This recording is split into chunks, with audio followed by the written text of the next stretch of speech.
नमस्कार, अमर छत्तीसगढ़ देख रहे हैं आप। मैं हूं आशीष त्रिपाठी आपके साथ और शुरुआत इस वक्त की बड़ी खबर से करेंगे, जहां सलमान खान को एक बार फिर धमकी दी गई और बाबा सिद्दीकी के बेटे जिशान सिद्दीकी को भी धमकी दी गई और धमकी देने वाला मात्र 24 वर्ष का है। आपको बता दें कि धमकी देने वाले को नोएडा से गिरफ्तार किया गया और सलमान खान को धमकी देने वाले की मात्र 24 साल उम्र बताई जा रही है, जिसे गिरफ्तार किया गया। आपको बता दें कि सलमान खान को धमकी देने वाले आरोपी को गिरफ्तार कर लिया गया है नोएडा से और सलमान खान को धमकी दिए जाने वाले शख्स का महज 24 वर्ष का होना यह बताता है कि किस स्तर पर गुमराह किया जा रहा है कम उम्र के बच्चों को और उन्हें किस तरह जुर्म की दुनिया की ओर खींचने का काम हो रहा है। आपको बता दें कि ये जिशान सिद्दीकी को भी धमकी देने वाला शख्स बताया जा रहा है, जो कि मात्र 24 साल का है और उसे नोएडा से गिरफ्तार किया गया है।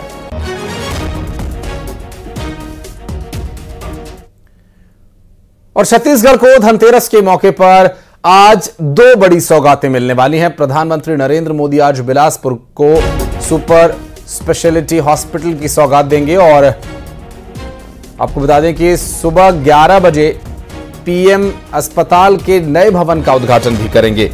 कार्यक्रम में सीएम विष्णुदेव साय, केंद्रीय मंत्री तोखन साहू, डिप्टी सीएम अरुण साव और स्वास्थ्य मंत्री श्याम बिहारी जायसवाल भी मौजूद रहेंगे। अस्पताल में कई गंभीर बीमारियों का भी इलाज होगा और वहीं रायपुर में नेचुरोथेरेपी अस्पताल का भी शिलान्यास होना है।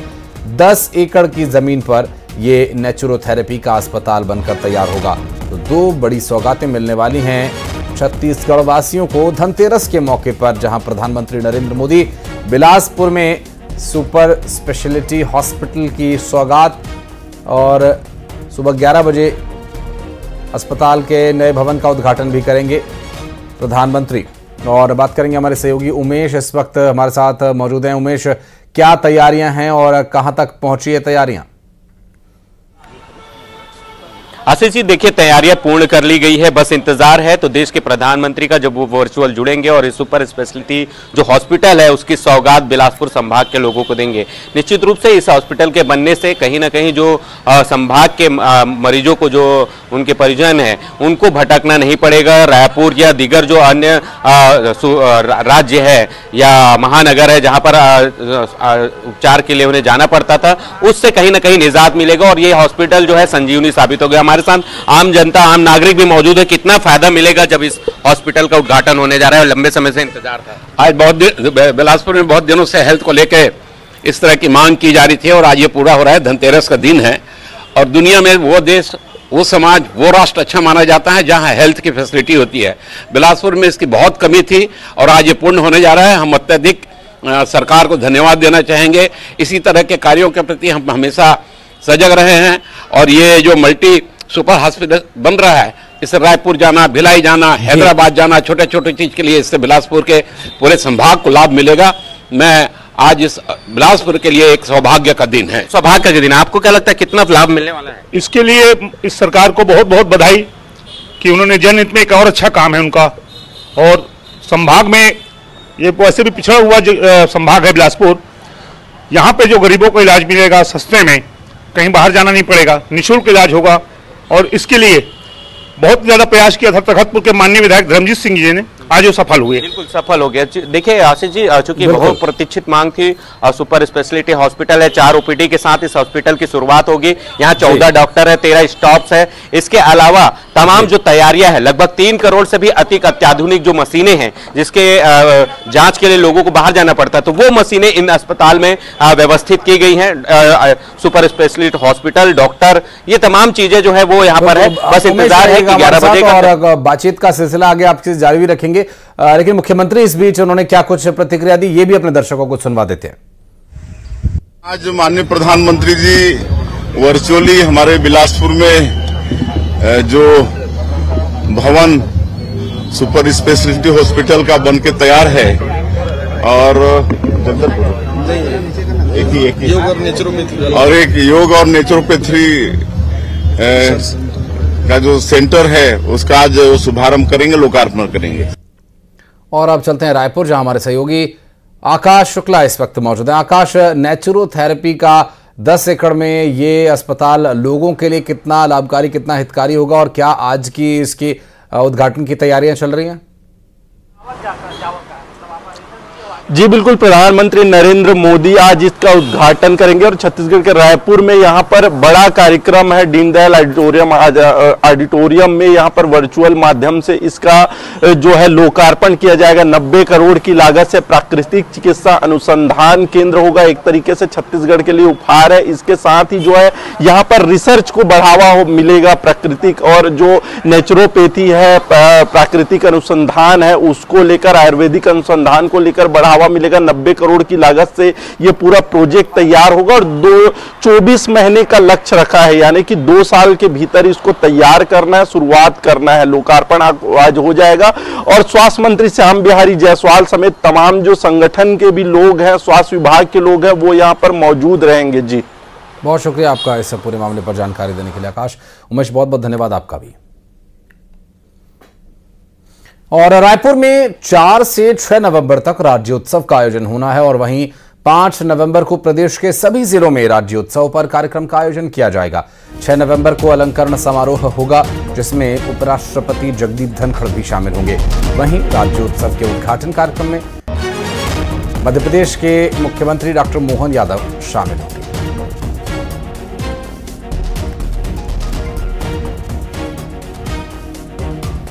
छत्तीसगढ़ का स्थापना दिवस है, लेकिन दीपावली के कारण उसको भी थोड़ा आगे बढ़ाए हैं। 4, 5 और 6 ये 3 दिन का राज्य स्तर में राज्योत्सव होगा और 5 तारीख को प्रत्येक जिलों में जिला स्तर का राज्योत्सव होगा और राज्योत्सव के अलंकरण समारोह में छत्तीसगढ़ का सौभाग्य होगा कि हमारे देश के उपराष्ट्रपति महोदय उसमें शामिल होंगे अलंकरण समारोह में।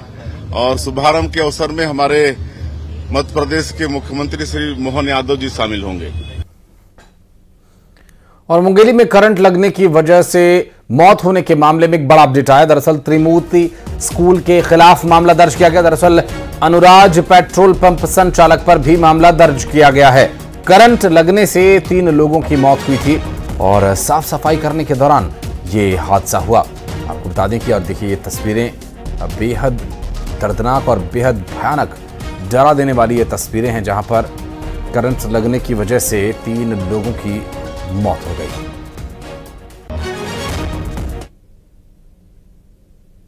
और खबर अंबिकापुर से, जहां त्योहारी सीजन में खाद्य विभाग ने एक्शन लिया और मिलावटखोरी पर खाद्य विभाग ने शिकंजा कसा। दरअसल 12 से अधिक मिठाई की दुकानों पर छापे मारे गए और मिठाई, पनीर, खोया के सैंपल्स लिए गए और कुछ दुकानों पर जुर्माना भी लगाया।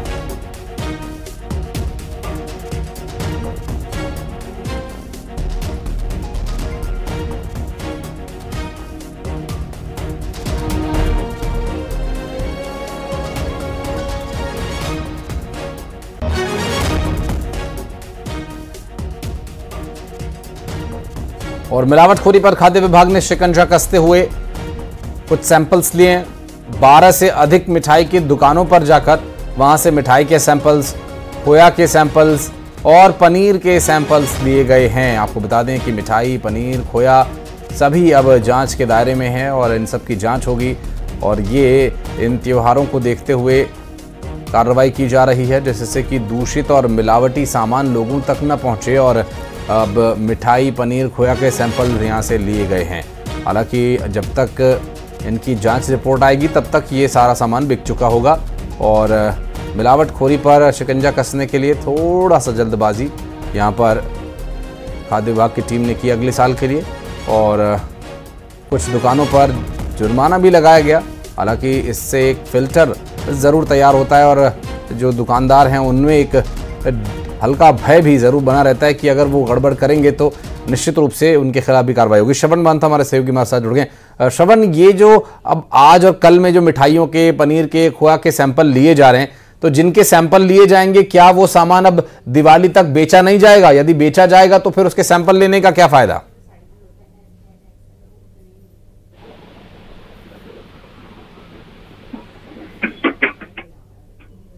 श्रवण महंत, आवाज मिल पा रही है? जी मिल पा रही है। बताइए। जी, त्योहारी सीजन है और खाद्य और औषधि विभाग जो है वो अलर्ट है। और जिस तरह से दीपावली का त्योहार होता है उसमें सबसे ज्यादा जो मिलावटखोर रहते हैं वो सक्रिय हो जाते हैं। खोआ हो या तमाम तरह की जो मिठाइयाँ हों उसमें जो है मिलावट करके जो आम लोगों को बिक्री कर देते हैं और जो आम लोग हैं उसको खरीद करके जो है सेवन कर लेते हैं। उनके स्वास्थ्य में भी बुरा असर पड़ता है और यही वजह है कि इस दीपावली के त्योहार में जो खाद्य एवं औषधि विभाग जो है अलर्ट है।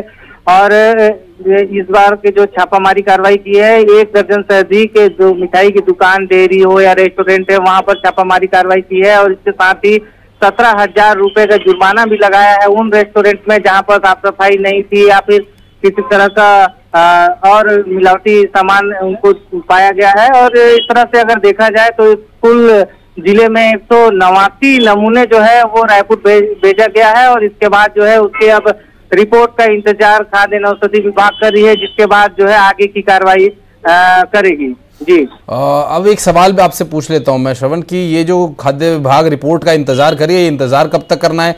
और जिन खाद्य पदार्थों के सैंपल भेजे गए हैं यदि इनकी रिपोर्ट त्योहारों के बाद आएगी और तब तक ये सामान अगर बेचा जाता रहेगा तो इस सैंपलिंग का क्या फायदा?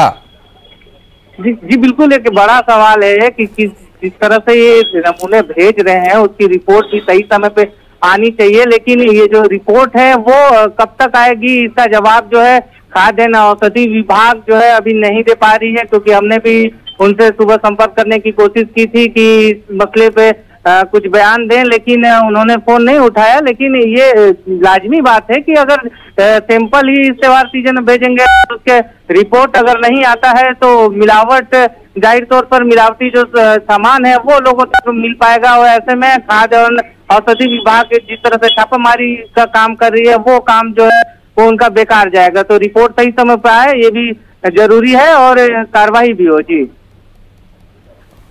बहुत शुक्रिया आपका श्रवण, इस पूरे मामले पर जानकारी देने के लिए। और कोरबा से बड़ी खबर, जहां कॉलेज छात्र से लूट के मामले में पुलिस ने 6 आरोपियों को गिरफ्तार कर लिया और आरोपियों में एक नाबालिग भी शामिल है। 26 अक्टूबर को लूट की वारदात को अंजाम दिया गया था और सोनालिया चौक के पास ये वारदात हुई थी। और अब इस पूरे मामले में कार्रवाई करते हुए 6 आरोपियों को गिरफ्तार कर लिया गया है।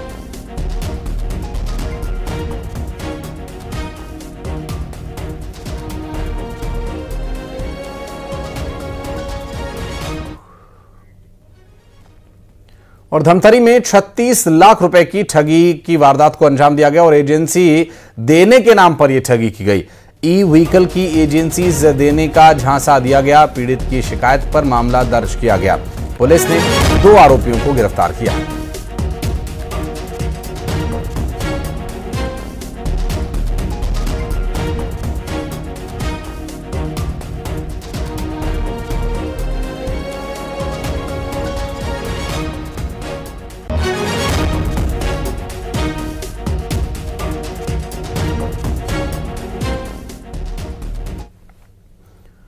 और सारंगगढ़ में एक शख्स ने चाचा पर ही हमला कर दिया। चाचा और पत्नी की हत्या की कोशिश की और ब्लेड से दोनों पर हमला किया और हमले के बाद आरोपी ने खुदकुशी करने की भी कोशिश की। दरअसल तीनों की हालत गंभीर बताई जा रही है। अस्पताल में इन्हें भर्ती कराया गया। भटगांव के बजरंग चौक का ये पूरा मामला और जांच में जुटी हुई है पुलिस।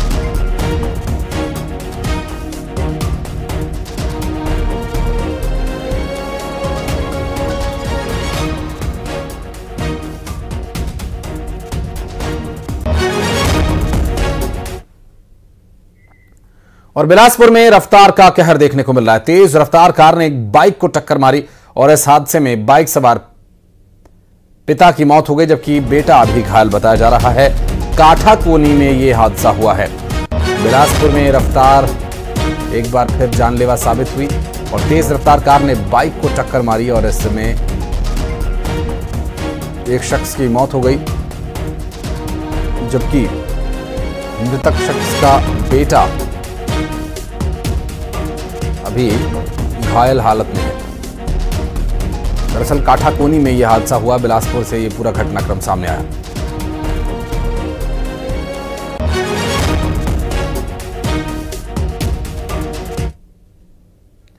और सूरजपुर में मॉडिफाइड साइलेंसर्स पर एक्शन लिया गया। 48 मॉडिफाइड साइलेंसर्स पर कार्रवाई की गई और बुलेट चालकों में इस बात को लेकर भय है। दरअसल मॉडिफाइड साइलेंसर्स को नष्ट किया जा रहा है और यहां बाइक चालकों से जुर्माना भी वसूला गया। विश्रामपुर पुलिस ने ये कार्रवाई की। दरअसल ये साइलेंसर्स जो बहुत ज़्यादा आवाज़ करते हैं, इनका नाम साइलेंसर रखना ही अपने आप में एक सवाल है। साइलेंसर का काम साइलेंस देना है, न कि शोर मचाना।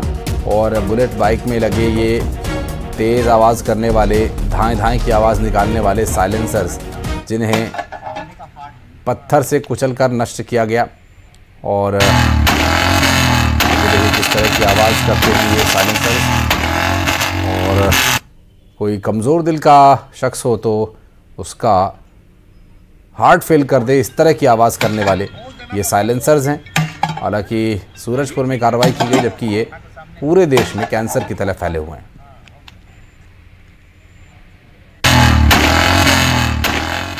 और खबर दंतेवाड़ा से, जहां पुलिस ने आंध्र प्रदेश में बंधक 2 मजदूरों को मुक्त करा लिया। दंतेवाड़ा के इन 2 मजदूरों को आंध्र प्रदेश में बंधक बना लिया गया था और मजदूरी मांगने पर इनसे मारपीट की जा रही थी। परिजनों ने मजदूरों को मुक्त कराने के लिए प्रशासन और पुलिस से गुहार भी लगाई थी और कटे कल्याण थाने में मामला दर्ज कराया गया था।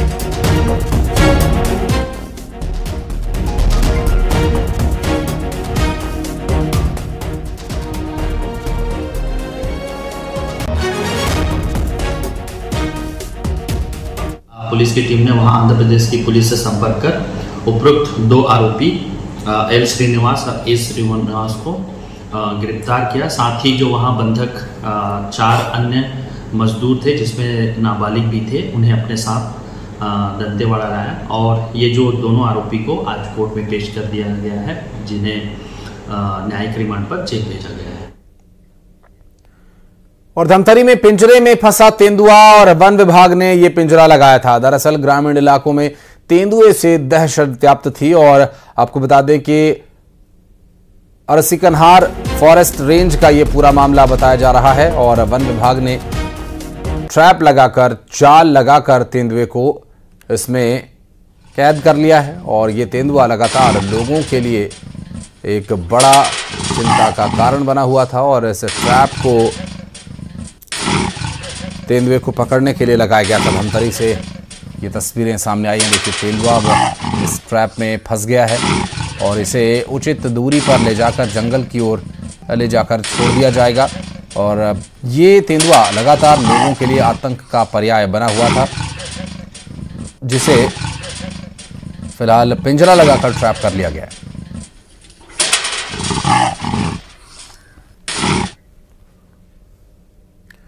और सूरजपुर में हाथियों की दहशत व्याप्त है। दरअसल हाथियों का झुंड प्रतापपुर पहुंच गया और धान की फसलों को यह नुकसान पहुंचा रहा है। वन विभाग ने ग्रामीणों को इसके लिए अलर्ट कर दिया है और मुनादी कर अलर्ट जारी किया गया। सूरजपुर में हाथी धान के खेत में घुसकर धान की फसल को नुकसान पहुंचा रहे हैं और हाथियों का झुंड प्रतापपुर में मौजूद है। और देखिए किस तरह से हाथी खेत में घुस आए हैं और ऐसे में जो किसानों की धान की फसल है उसे नष्ट कर रहे हैं। और रायपुर से इस बीच एक बड़ी खबर आ रही है, जहां छत्तीसगढ़ में कई ठिकानों पर ईडी की छापेमार कार्रवाई। झारखंड शराब घोटाला मामले को लेकर छापा मारा गया।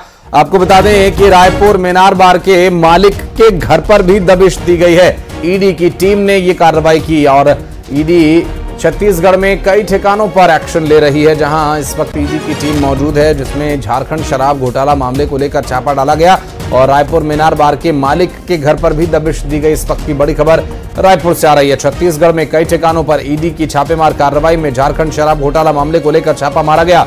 रायपुर मीनार बार के मालिक के घर पर दबिश दी गई। छत्तीसगढ़ से बड़ी खबर, ईडी की कार्रवाई की जानकारी मिल रही है और इसमें बताया जा रहा है झारखंड शराब घोटाला मामले के विषय को लेकर छापा मारा गया। और आकाश शुक्ला हमारे सहयोगी इस वक्त जुड़ गए, बात करेंगे उनसे। आकाश, कहां पर और कब से ये कार्रवाई चल रही है और क्या कुछ डिटेल्स हैं इसके बारे में? जी बिल्कुल, देखिए पूरा शराब घोटाले से जुड़ा मामला है और झारखंड छत्तीसगढ़ के कई ठिकानों पर जो है ईडी की कार्रवाई चल रही है। अगर रायपुर की बात करें तो अशोका रतन में ये छापा पड़ा हुआ है, मीनार बार और सूर्या अपार्टमेंट में छापेमार की कार्रवाई जो है वो जारी है। झारखंड और ईडी छत्तीसगढ़ के ईडी के अधिकारी मौजूद है, जांच में जुटे हैं, दस्तावेज खंगाले जा रहे हैं, इसके आधार पर आगे की कार्रवाई होगी। अभी तक की जो जानकारी मिली है उसमें कार्रवाई लगातार जारी होगी। बहुत शुक्रिया।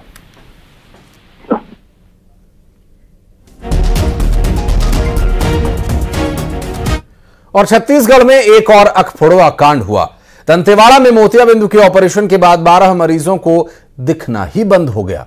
उन्हें इलाज के लिए रायपुर के मेकाहारा में भर्ती कराया गया। घटना के बाद प्रदेश में हड़कंप मचा हुआ है। 18 अक्टूबर को यहां एक कैंप में मरीजों का मोतियाबिंद का ऑपरेशन हुआ था, जिसके बाद कई मरीजों को दिखना ही बंद हो गया था। बताया जा रहा है कि फंगस वाले ओटी में मरीजों का ऑपरेशन कर दिया और इस घटना के बाद सियासत भी चरम पर है। कांग्रेस प्रदेश सरकार पर आरोप लगा रही है। आपको बता दें, कांग्रेस प्रदेश सरकार पर जो आरोप लगा रही है उस आरोपों का जवाब भी दिया जा रहा है। हालांकि इस पूरे घटनाक्रम में कार्रवाई तो की गई और कार्रवाई के चलते उस आई सर्जन को निलंबित भी कर दिया गया, लेकिन अखफोड़वा कांड के चलते दंतेवाड़ा में मोतियाबिंद के जो ऑपरेशन के बाद 12 मरीजों को दिखना बंद हो गया, उनका ट्रीटमेंट भी चल रहा है।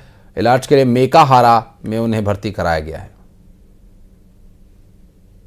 तो वहाँ पर मॉड्यूलर ऑपरेशन थिएटर है, उसके राख रखाव में या दवाइयों में किसी प्रकार की गड़बड़ी हुई जिसके कारण ये हुआ है, क्योंकि पहले भी दंतेवाड़ा में ऑपरेशन होते रहे हैं। जो नेत्र रोग विशेषज्ञ हैं उनके ऊपर टारगेट का बहुत ज़्यादा दबाव होता है। एक निश्चित संख्या में रोज़ ऑपरेशन करने पड़ते हैं, क्योंकि कैटरेक्ट के मरीज दूरस्थ अंचलों में बहुत ज़्यादा हैं। और ऑपरेशन थिएटर की जो फिटनेस है वो राज्य नोडल अधिकारी द्वारा दी गई कि नहीं दी गई, दवाइयों का स्तर क्या था, इसकी जांच रिपोर्ट आए बगैर डॉक्टरों को निलंबित करना मुझे लगता है कि डॉक्टरों में एक डर पैदा करेगा। डॉक्टर ऑपरेशन नहीं कर पाएंगे। दंतेवाड़ा के पहले धमतरी, हर जगह मोतियाबिंद जैसे सामान्य ऑपरेशन में लोगों की आंखों की रोशनी जा रही है। कल ही दंतेवाड़ा में 10 लोगों की आंखों की रोशनी चली गई है और जो हमारे पास सूचना आ रही है, कल उनका इमरजेंसी ऑपरेशन किया गया है, लेकिन किसी के भी आंख की रोशनी वापस आने की संभावना नहीं दिख रही है। इस मामले में कांग्रेस ने जांच दल भी बनाया है। आज कांग्रेस चिकित्सा प्रकोष्ठ के लोग भी मिलने जाएंगे। और बिलासपुर से जहां खबर मरवाही जाने वाले हजारों यात्रियों को खराब रास्तों से होकर गुजरना पड़ता है और काफ़ी परेशानी का भी सामना करना पड़ रहा है। आपको बता दें कि बसंतपुर से भाड़ी जाने वाले रास्ते का निर्माण महज 2 साल पहले ही हुआ था, लेकिन अब सड़क की हालत बदहाल हो चुकी है। सड़कों पर बड़े बड़े गड्ढे हो गए हैं और आए दिन लोग हादसों का शिकार हो रहे हैं।